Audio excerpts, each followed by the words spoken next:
Estou aqui, irmãos, para compartilhar com vocês uma série de mensagens. Deus colocou no meu coração uma série de mensagens, 3 conversas com vocês. Comecei ontem à noite a falar sobre influência e transformações. E com outra perspectiva eu reafirmo essa ideia aqui agora de manhã.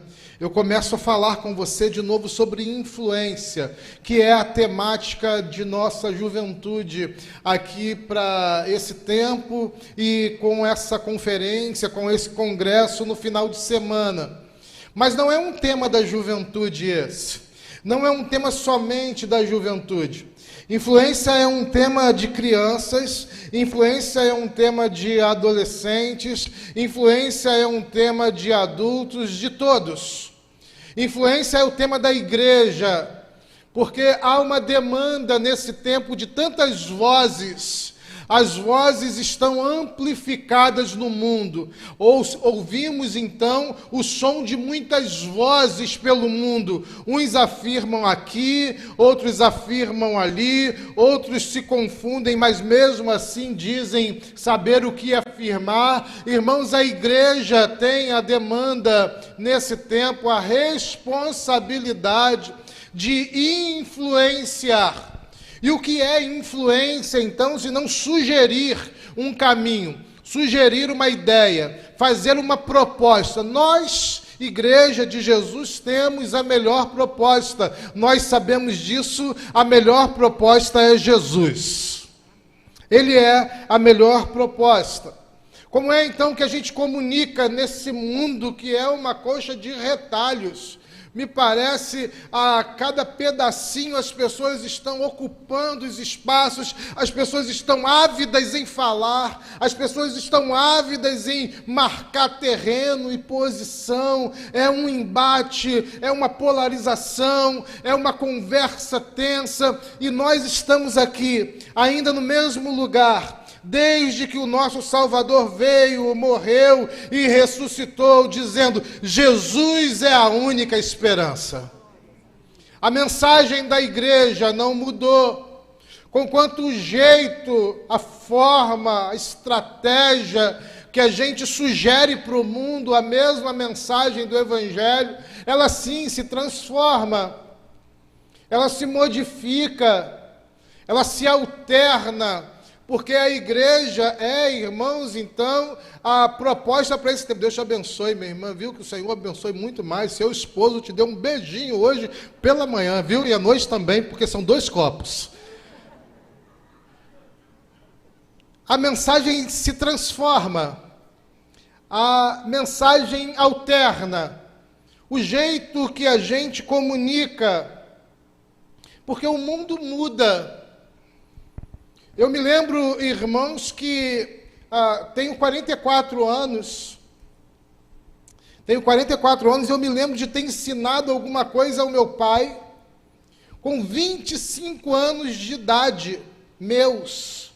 A minha memória mais consistente, pelo menos que intencionalmente eu tenha ensinado alguma coisa a meu pai, se dá com 25 anos de idade, ou seja, 19 anos atrás, recente demais, e longe demais para a minha trajetória de vida, porque a minha geração ainda é fruto, nós somos filhos de uma geração que entendia tudo do mundo, que estava com conhecimento consolidado, eles estavam prontos para responder tudo. Qualquer coisa que eu perguntava ao meu pai sobre o mundo, ele sabia me responder. Aos 25 anos de idade, meu pai já aposentado, o Banco do Estado do Rio de Janeiro, Banerj, aqui é o Banese, o Banco do Estado do Rio de Janeiro, começou a implantar caixas eletrônicos. E aí meu pai, que recebia com a sua carteirinha todo mês lá na porta do banco o seu pagamento, ia lá na porta do banco, no caixa, recebia. Agora tinha a demanda do caixa eletrônico, lhe chegou um cartão magnético, que tinha que cadastrar uma senha, colocar os números lá. E aí meu pai olhou para mim, e eu me lembro desse dia, quando ele disse: Jean, eu não sei usar isso, você sabe? E eu disse: sei sim, pai. Ele: então você me ensina, você me ajuda, eu quero ir lá receber o meu pagamento. Curioso que era, meu pai era uma pessoa curiosa, ele tinha a opção de continuar recebendo no caixa, mas ele disse: eu quero ir lá receber o meu pagamento no caixa eletrônico, você me ensina? E eu passei então a ir com o meu pai algumas vezes, e era sempre um dia bom, porque desde criancinha, o dia do pagamento era o dia que meu pai pagava o pastel. E eu me lembrei então do pastel de novo, era gostoso, ele pagava o pastel com caldo de cana, irmãos, que alegria, coisa boa, era o dia do pagamento. E eu passei então a ensinar o meu pai. Isso marca na minha vida, na minha relação com o meu pai, então, que o mundo estava mudando. Olha, atenção, o mundo está mudando, as coisas já não estão no mesmo lugar, há uma demanda nova, há uma tarefa nova.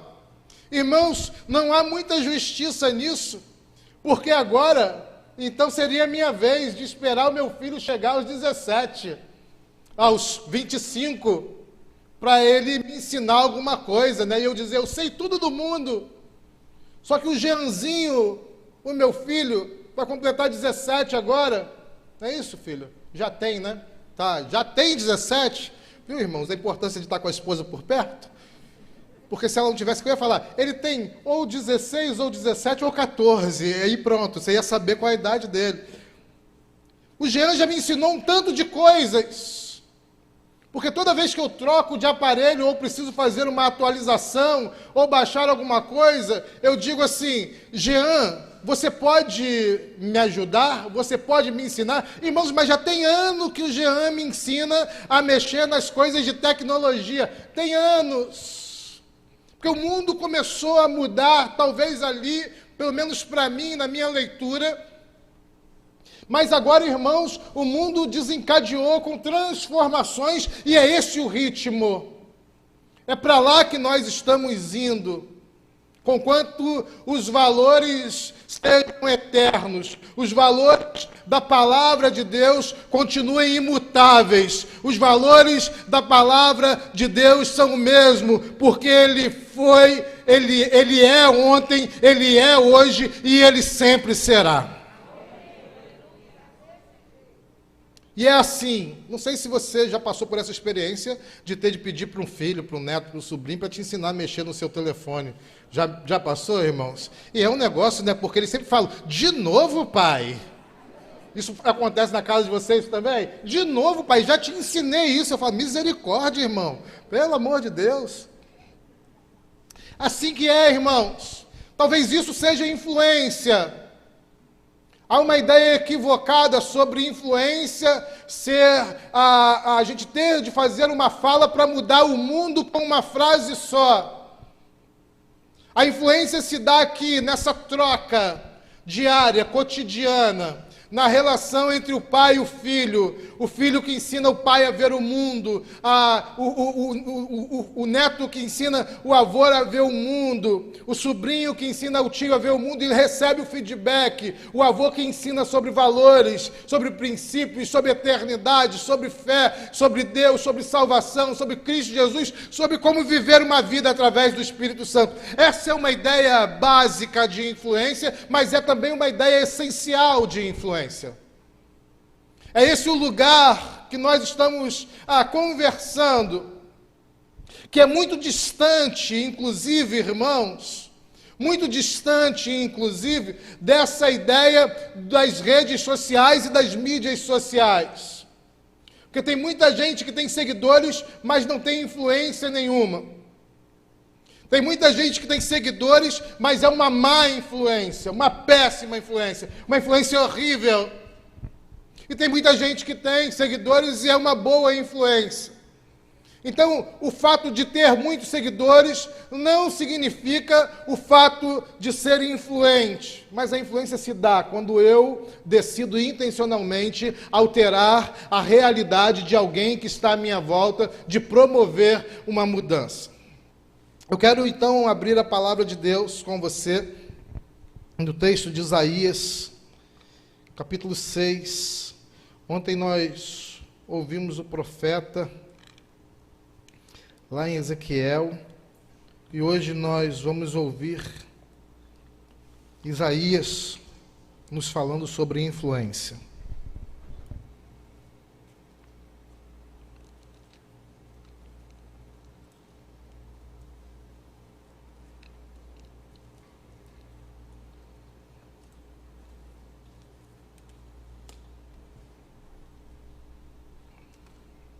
Isaías capítulo 6, o texto da palavra de Deus diz assim: no ano em que o rei Uzias morreu, eu vi o Senhor. Ele estava sentado em um trono alto, e a borda de seu manto enchia o templo. Acima dele havia serafins, cada um com 6 asas, com 2 asas cobriam o rosto, com 2 cobriam os pés, com 2 voavam. Diziam em alta voz uns aos outros: Santo, Santo, Santo é o Senhor dos exércitos. Toda a terra está cheia de sua glória, suas vozes sacudiam o templo até os alicerces. Todo o edifício estava cheio de fumaça. Então eu disse: estou perdido, é o meu fim, pois sou um homem de lábios impuros e vivo no meio de pessoas de lábios impuros. Meus olhos, porém, viram o Rei, o Senhor dos exércitos. Então um dos serafins voou em minha direção, trazendo uma brasa ardente que ele havia tirado do altar com uma tenaz. Tocou meus lábios com a brasa e disse: veja, esta brasa tocou seus lábios. Sua culpa foi removida, seus pecados foram perdoados. Então ouvi o Senhor perguntar: quem enviarei como mensageiro a este povo? Quem irá por nós? E eu respondi: aqui estou, envia-me a mim. Ele disse: vá e diga a este povo: ouçam com atenção, mas não entendam. Observem bem, mas não aprendam. Endureça o coração deste povo, tape os ouvidos, feche os olhos deles. Assim não verão com os olhos, nem ouvirão com os ouvidos, não entenderão com o coração, nem se voltarão para mim a fim de serem curados. Então eu disse: Senhor, até quando isso vai durar? E ele respondeu: até que as cidades fiquem vazias e as casas abandonadas e toda a terra seja devastada. Até que o Senhor tenha mandado todos embora e toda a terra de Israel esteja deserta. Se ainda sobreviver uma 10ª parte, um remanescente, ela será invadida, outra vez e queimada. Mas assim como o terebinto e o carvalho deixam um toco quando cortados, o toco de Israel será uma semente santa. Senhor, que a tua palavra nos fale ao coração nessa manhã. É nossa oração, Senhor, ministra poderosamente as nossas vidas. Precisamos ouvir a voz do Teu Espírito, Senhor.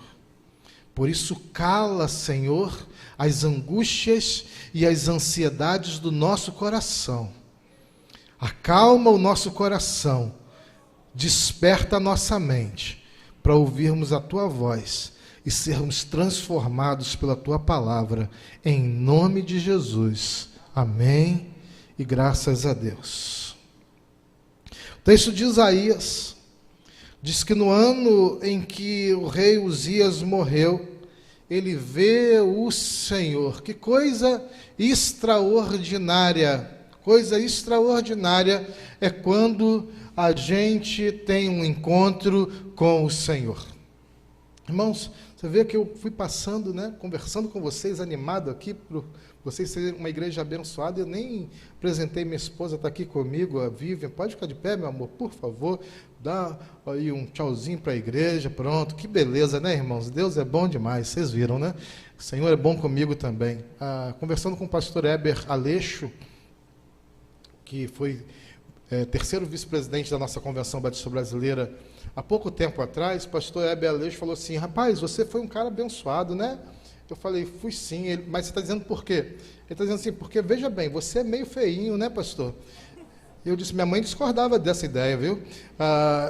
Mas Deus te abençoou com uma esposa bonita. Eu disse: a mesma ideia se aplica a você também, né, pastor? Você também não é tão provido de beleza, né? Aliás, eu olho para os casados aqui, eu digo: Deus abençoou os homens aqui também de uma maneira muito especial. Deus abençoou vocês, porque vocês estão rindo de mim, mas está todo mundo também desprovido da mesma beleza, viu? Mas aí o pastor Heber Aleixo me disse: como é que faz, pastor? E ele disse assim: rapaz, me contaram uma história que é assim que acontece. Serve para todos os casados e noivos aqui da igreja. Ele disse assim: lá no céu tinham 3 irmãos que estavam lá, e aí o anjo disse para eles assim: olha só, não pise nos patos. Você quer saber como é que você, irmão, servo de Deus, foi tão abençoado com a sua esposa que está aqui hoje? Eu vou te dizer agora. O pastor Heber Aleixo me explicou essa história. Ele disse: eu estava no céu e o anjo falou assim: não pise nos patos. Os camaradas estavam passeando lá no céu, e aí sempre tem um esperto no grupo, e passou o primeiro pato. Ele diz: eu estou aqui no céu mesmo, não tem nada para fazer, eu vou pisar aqui no pato para ver o que vai dar. Pisou no pato, irmãos, veio aquela varoa, mas desprovida de toda beleza. Assim, ele olhou e viu aquela algemazinha, aqui, ó, eternidade, grudou na varoa, e ele saiu com aquela varoa, e ele falou assim: meu Deus. O outro, segundo, já ficou mais esperto, falou assim: vou dar um passeio, mas eu não vou pisar em pato nenhum, porque a conversa não foi boa para o primeiro irmão lá, né? Irmãos, ele escorregou e caiu em cima dos 3 ou 4 patos. A algeminha já veio aqui, eternidade. Quando ele olhou, ele chegou a tapar o rosto, falou: meu Deus, misericórdia. O terceiro, mais militar, ficou em posição de sentido e disse: daqui eu não saio e daqui ninguém me tira. Daqui a pouco veio a algemazinha nele também, escrita eternidade. Ele disse: o que eu fiz, Senhor? Aí pronto, veio aquela varoa bonita, abençoada, a mulher de Deus, a mulher do sonho. Ele disse: minha filha, o que eu fiz para merecer casar com você? E ela disse: você eu não sei, mas eu caí em cima de um monte de pato. Então está explicada a história aí, né? Da bênção de Deus na sua vida. Melhor é orar e obedecer, viu? Sempre. Vamos aqui, irmãos. No ano que eu vi o Senhor, é o ano da morte do rei Uzias, diz o profeta. O texto começa com uma expressão que nos enquadra. E eu imagino também uma expressão que é o desejo de todo mundo. Todo mundo que serve a Jesus tem o desejo de ver o Senhor. Todo mundo que ama ao Senhor diz: o meu desejo é ver o Senhor. Inclusive, irmãos, há um movimento nas múltiplas expressões da igreja brasileira que todo dia você acessa a internet, você liga a televisão, você liga o rádio, e alguém está dizendo lá: eu vi o Senhor. Eu tenho muito medo quando as pessoas falam que viram o Senhor. Você quer saber o que eu penso? Eu sinto muito medo. Muito medo. Quando alguém me diz: eu vi o Senhor. Mas, pastor, não deveria ser o contrário? As pessoas dizem o tempo todo, de manhã, de tarde e de noite: eu vi o Senhor e Ele falou comigo. Eu tenho uma palavra porque o Senhor falou comigo. Eu vou te dizer algo porque o Senhor falou comigo. Muito medo, muito cuidado, irmãos. O movimento gospel movimento de celebrismo e influência gospel, ele trouxe essa mística numa perspectiva de oráculo, como se ver o Senhor tivesse a ver com aquilo que a gente vê lá no filme. Eu vou até um oráculo e eu vi o Senhor. Uma mística, muito cuidado. Irmãos, com esse tipo de movimento que banaliza a experiência de encontro com o Senhor. Muito cuidado, irmãos, quando pessoas começam a dizer insistentemente, eu vi o Senhor. Porque a visão do Senhor sempre vai desmontar quem o vê. Olhar o Senhor, enxergar o Senhor, ouvir o Senhor, vai desmontar a estrutura humana de quem encontra com o Senhor. Não é possível encontrar com o Senhor e sair do mesmo jeito. Não é possível ver o Senhor e depois simplesmente sentar à mesa e comer. Não é possível ver o Senhor e não viver um processo de interiorização, um processo de desconstrução pessoal, um processo de revisão pessoal, um processo individual de melhoria.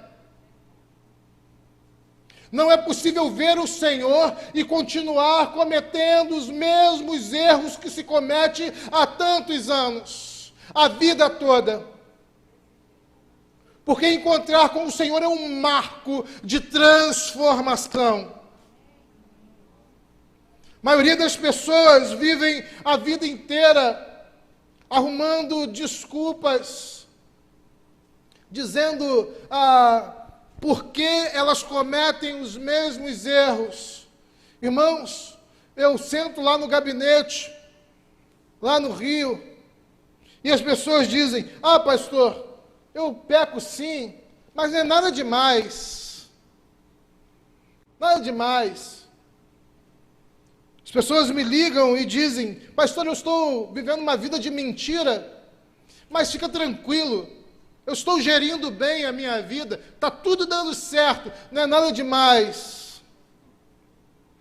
As pessoas dizem, eu traio o meu marido, a minha esposa, a minha noiva, o meu namorado, mas pastor, está tudo certo, é só uma coisinha ou outra. Irmãos, eu ouço de gente que diz, encontrou o Senhor, que vive a mesma vida, como se sendo uma pessoa secularizada, com a mente de uma pessoa que está lá no mundão, vivendo o dia todo dia, somente em busca do dinheiro, em busca das posses, em busca das conquistas, com uma vida sem sentido, e ainda assim dizem, eu vi o Senhor. Eu encontrei com o Senhor. Eu tenho muito medo, porque o encontro com o Senhor, irmãos, me faz ser intolerante comigo e com os pecados que eu cometo, ao mesmo tempo que Ele me faz amar todas as pessoas indistintamente. Eu vi o Senhor, eu automaticamente me olho no espelho, porque o Senhor reflete quem eu sou e Ele exige de mim uma mudança. Ele exige de mim uma transformação. Ele exige de mim uma nova postura. Irmãos, não é negociável, compreende? O Senhor exige, o encontro com o Senhor vai te colocar numa zona de desconforto que você nunca esteve na sua vida. É desconfortável encontrar o Senhor, porque o Senhor transforma os nossos pecados. O Senhor nos liberta dos nossos pecados. O Senhor santifica a nossa vida. O Senhor muda a nossa mentalidade.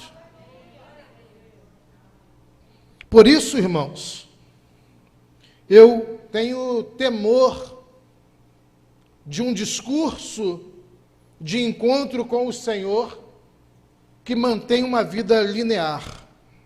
O texto de Isaías é muito claro, ele diz, então, eu vi o Senhor. E ele aí passa a descrever para nós. Ele passa a descrever dizendo, ele estava num alto e sublime trono, e aquele espaço era tomado por sua glória, a borda do seu manto enchia o templo. Ele passa a descrever, talvez, irmãos, uma das cenas mais lindas e emocionantes do texto bíblico. Eu gosto de pensar, às vezes, irmãos, eu gosto de ouvir o texto, eu coloco no celular ou coloco no aparelho de som, a Bíblia falada. Eu não sei se você já teve essa experiência de ouvir o texto, que é como os nossos pais, os pais antigos, os patriarcas, os pais da igreja, é como eles ouviam o texto. Não era a leitura física, mas o texto diz que uma geração falará a outra geração. Às vezes, irmãos, eu fecho os olhos, eu ponho o meu fone de ouvido, eu começo a ouvir o texto bíblico. E toda vez que eu ouço esse texto, assim como também quando ouço o texto de Jó 38 e 39, irmãos, sempre é uma experiência sensacional.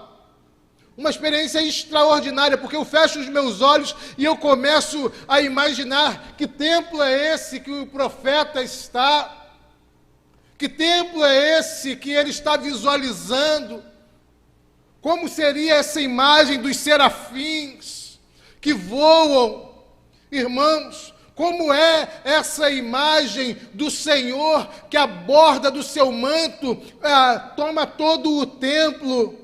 A parte mais extraordinária, irmãos, de ouvir esse texto é quando quem está fazendo a leitura começa a dizer: Santo, Santo, Santo é o Senhor dos exércitos. Irmãos, meu coração se enche, eu digo: Maranata, hora vem, Senhor Jesus. Eu quero estar no céu para cantar: Santo, Santo, Santo é o Senhor. Irmãos, é uma experiência que parece empolgante. Mas de repente o profeta diz assim: eu estou perdido. Olha que paradoxo, ele diz: eu estou perdido. Era para ser uma festa.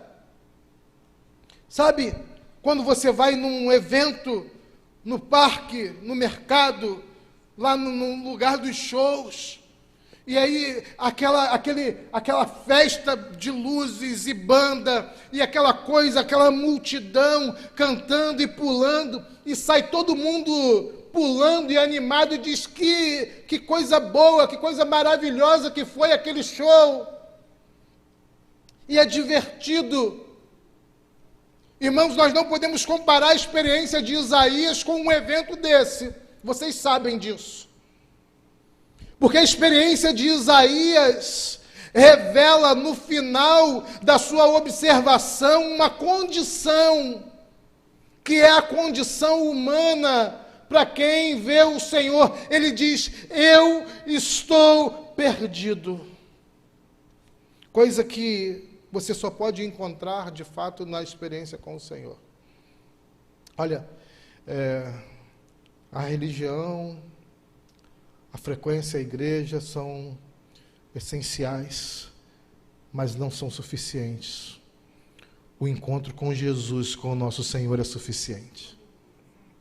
Eu estava pastoreando juventude alguns anos atrás, lá no Rio de Janeiro. Também fui pastor de jovens por muitos anos. E um dia uma família ligou, uma mãe me ligou e disse: pastor, preciso da sua ajuda, do seu socorro. Minha filha, 14 anos, uma menina ainda, está querendo ir embora de casa. Ela disse que não aguenta mais viver aqui em casa. Uma família com sérios problemas, irmãos. Eu disse: estou indo para aí.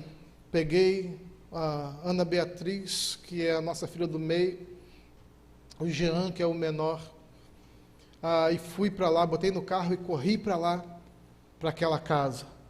E no meio do caminho eu fui pedindo a Deus uma estratégia para ajudar aquela família, para ajudar aquela jovenzinha, aquela adolescente. E aí, então, quando cheguei na casa daquela família, eu disse: vocês deixam que eu saia com ela um pouco? Vocês confiam em mim? Estou aqui com os meus 2 filhos. Trouxe-os para conversar um pouco com ela e eu quero levá-los a um lugar. E eles disseram: sim, pode sair, pastor, fique à vontade, o tempo que precisar. Ela está com o senhor. Eu disse: então tá bom, fiquem tranquilos, ela está comigo, fiquem em oração aí, vamos lá. Coloquei no carro os 3 e fomos para uma região central ali do Rio de Janeiro, irmãos, próximo ao Meier, que é um bairro, um bom bairro do Rio de Janeiro, mas tem suas dificuldades, como em qualquer lugar daquela metrópole.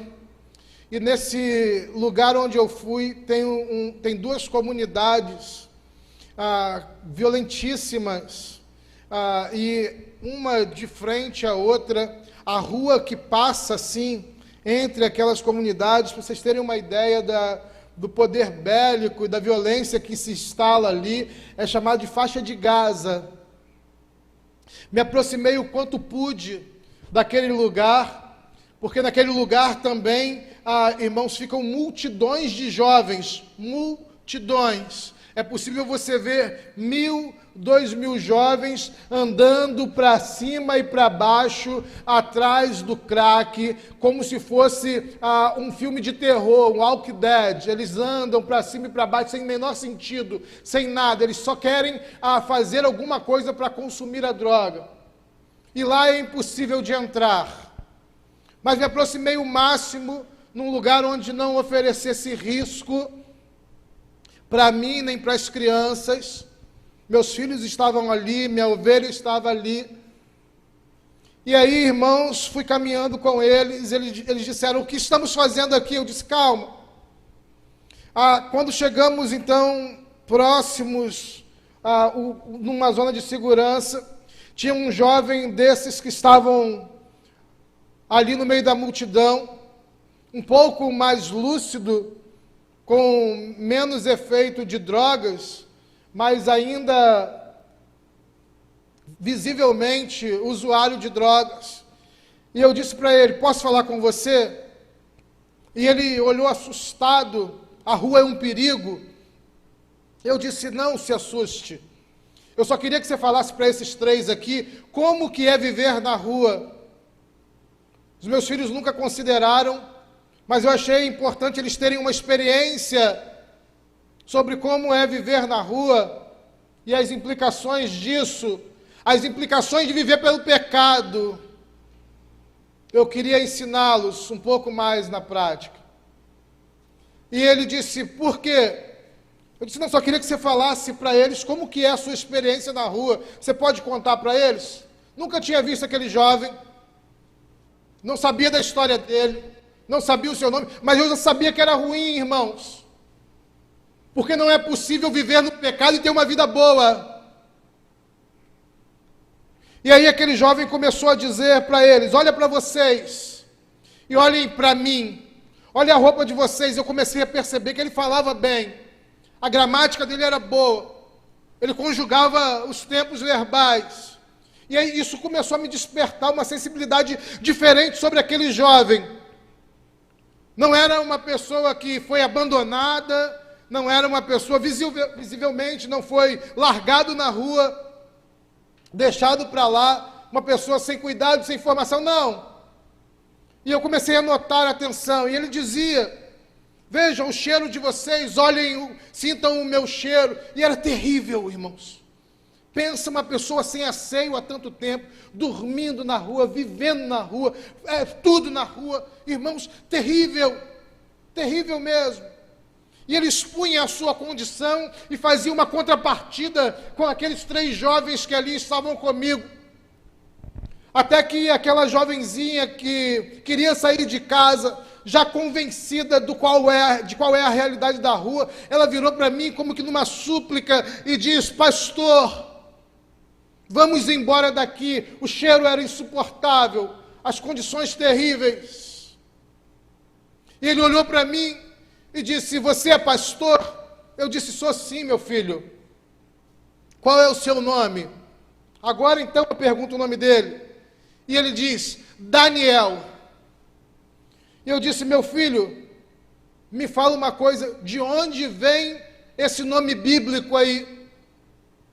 E ele disse, meu pai é cristão, minha mãe é cristã, eu também fui, mas pastor, tomei algumas decisões erradas, e eu, então, agora estou vivendo aqui na rua, e vivendo essa vida que você está vendo. Falava bem o rapaz, muito bem, muito bem. E eu disse, Daniel, de que igreja você era? E ele disse, pastor, eu fui batista a minha vida toda. Eu disse, não foi. Ele disse, fui. E eu disse aqui para mim, eu falei, esse rapaz deve estar tentando me seduzir, é muito comum nas ruas. Irmãos, eu estou falando de proximidade com uma Cracolândia, não é com a Cristolândia, é com uma Cracolândia. É muito comum nas ruas eles contarem histórias para que você então se sensibilize a fim de conseguir mais droga. Eu disse, você cresceu numa igreja batista? Ele, cresci, pastor. Você frequentou a escola bíblica dominical? Sim. Você foi batizado? Sim. Eu disse, quantos anos você tem, Daniel? Ele disse, tenho 23, irmãos, um rapaz parecia dos 35 já, acabado.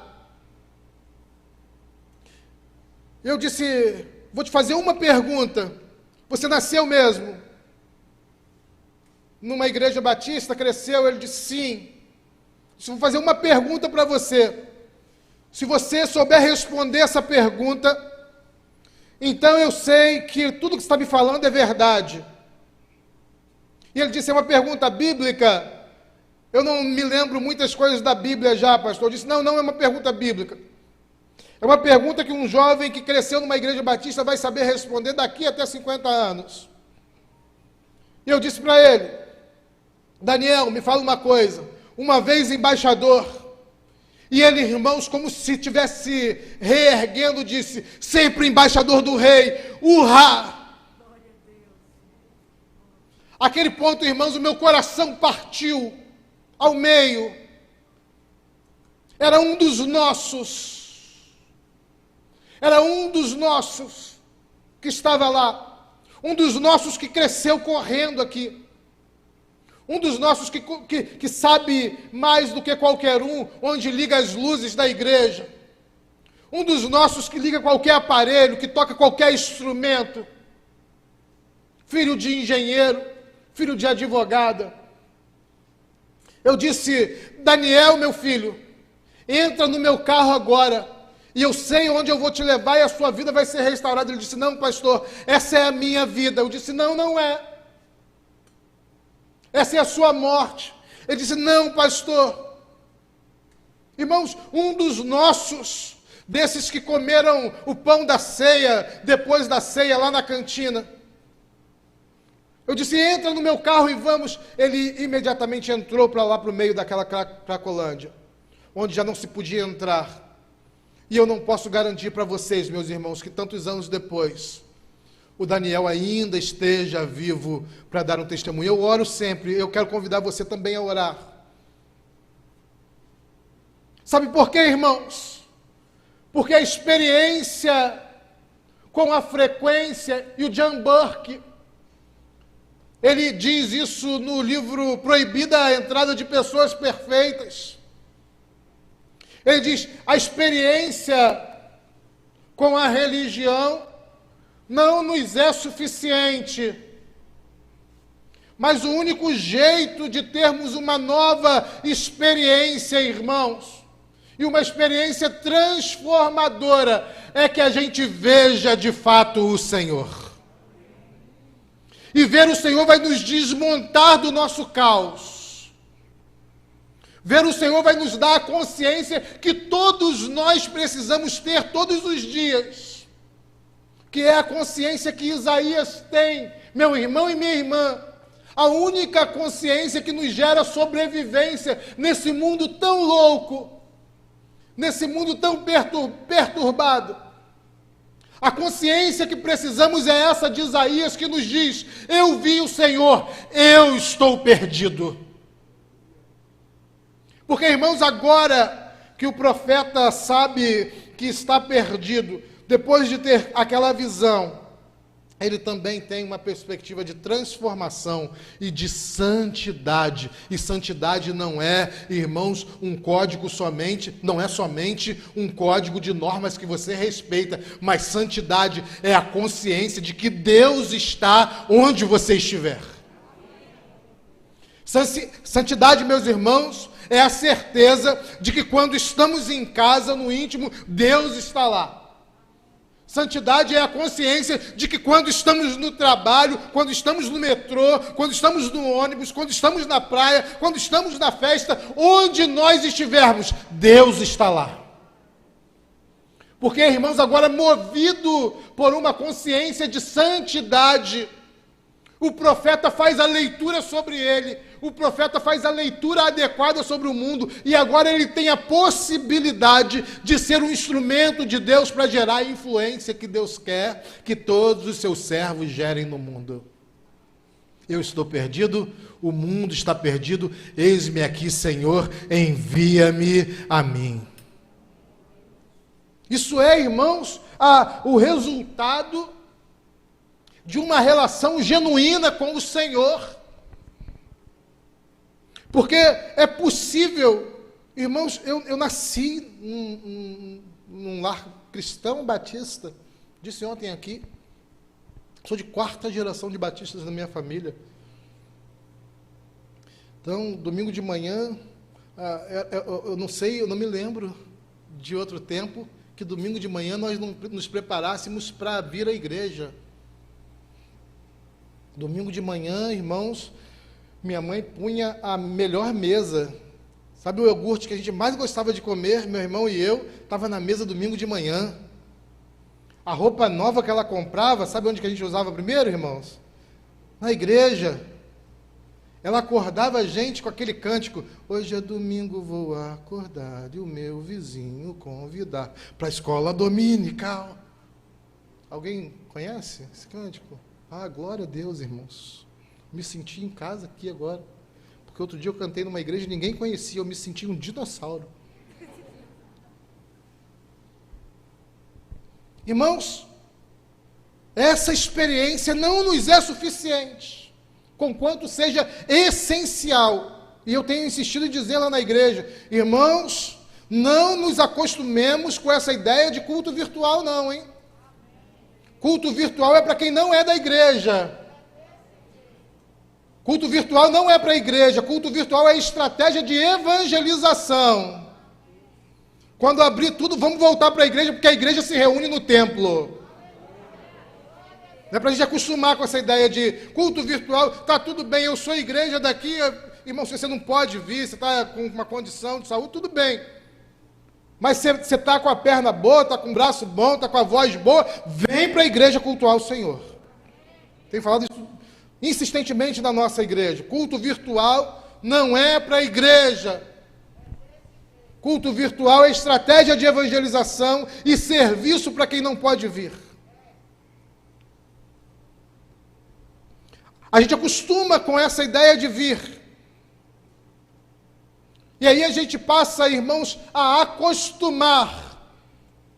No entanto, no Evangelho, numa vida com Jesus, não existe costume. Porque todo dia eu preciso me arrepender dos meus pecados.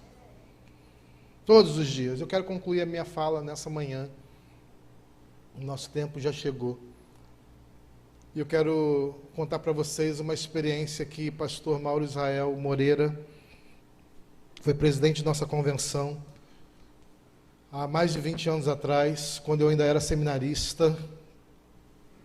Pastor Mauro Israel Moreira me contou, disse para ele, pastor, como que eu vou aconselhar solteiros e namorados quando eles estiverem namorando?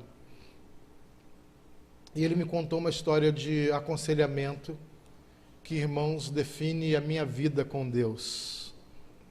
Ele disse, outro dia, Jean, eu seminarista, de 2º ano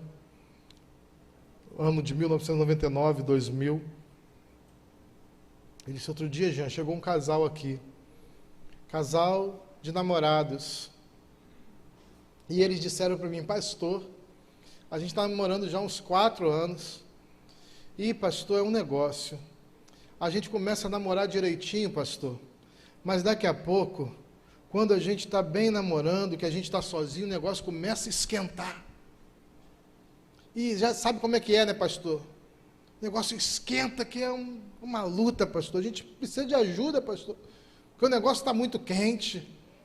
Ele falou: é mesmo? Esquenta mesmo, gente? Esquenta, pastor. Ele falou: tá bom. Tinha um sofá grande lá no gabinete dele. Ele disse: senta aí, gente. Senta aí nesse sofá, vocês dois, um do lado do outro, bem pertinho. Tá, vou sentar na minha cadeira aqui agora. Vamos lá, para eu ajudar vocês, eu preciso saber como que a coisa esquenta. Eu daqui, vocês fingem que eu não estou aqui não, tá? Vocês começam a namorar. E aí eles se olharam com o olho desse tamanho e disseram: como é que é, pastor? Namorar, vocês sabem como é? Dá um beijinho que começa, não é assim que esquenta? Senta aí, começa a esquentar. E eles não se mexeram. Olhando para o pastor. O pastor falou: já sei, vou ajudar mais vocês. Vou virar minha cadeira de costas. Vou dar 1 minutinho para vocês. Quando eu virar a cadeira, já esquentou. Não esquentou? Vocês vão estar sozinhos, ninguém vai estar vendo. Aí já esquentou, né? Aí virou a cadeira de costas, marcou 1 minuto. Quando virou, os dois estavam mais longe ainda do que estava antes. E com um olho desse tamanho cada um. Era um olho que nem cabia no rosto mais.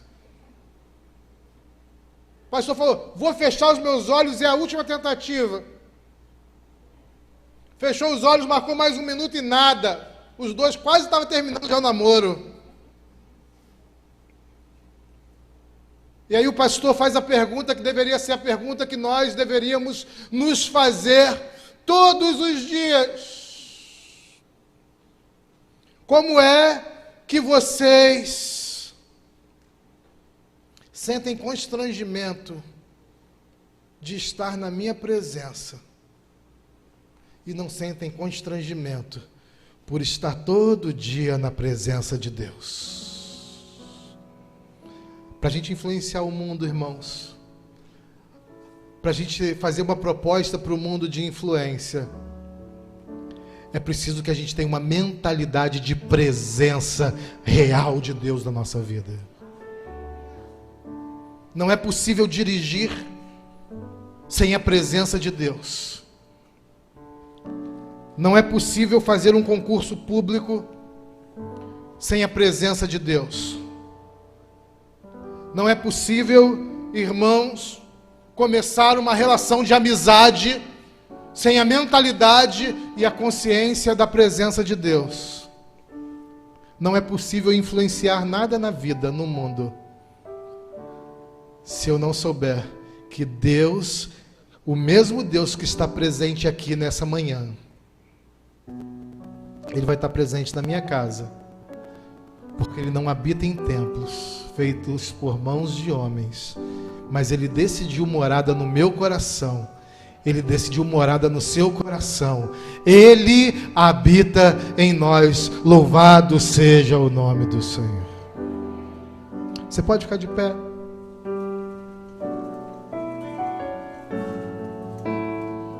Quero orar com você daí mesmo, da onde você está. Você não precisa se mexer. Você não precisa sair do seu lugar.